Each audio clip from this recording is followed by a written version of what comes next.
Many may argue that it is the fear of the state that kept the people inside. But believe me, it is not the full truth. The full truth is Pakistan successfully came to infiltrate all important aspects of our civil society. Thanks to the regional so-called mainstream politics in the valley, there is overwhelming evidence to show that many had honed the art of running with the hare and hunting with the hound to a near science that left both the common men and the security men bewildered, frightened and confused. Visiting homes of killed terrorists and expressing sympathy in public became the new normal. While elimination of new recruits to terrorism was allowed and tacitly encouraged, those who facilitated the recruitment, arranged finances, were never investigated. And it was forbidden to even go near Jamaat-e-Islami that provided the religious and ideological justification to the perfidies of the terrorists and the Buriyat. This was despite being an open secret that the Jamaat network was not only able to sabotage government efforts to normalize the situation, but also had a terror finance network that played a big role in mobilizing street protests.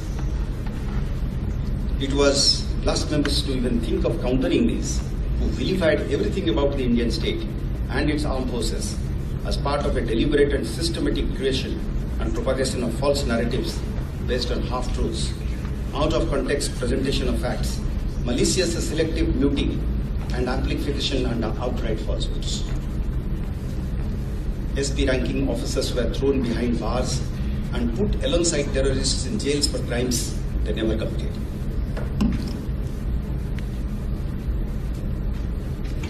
Death by accident.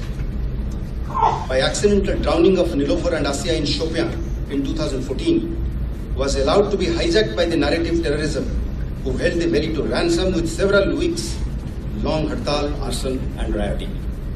A very deep and detailed investigation by CBI, backed by forensics of the All India Institute of Medical Sciences, proved it beyond any shade of doubt that it was outright falsehood.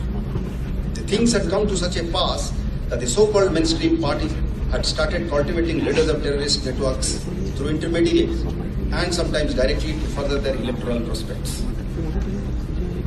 It is the unflinching stance and strategy of the Government of India and the armed forces and the police and the law enforcement, backed by a latent population since last several years, that this duality and dubious duplicity would be put to an end or an attempt made towards it, which has put the national security adversary in the back foot. It is a call at the highest level of policy making that political and economic opportunities would no longer be the prerogative of a privileged few and would become available to one and all is one major reason why I believe the streets are keeping calm.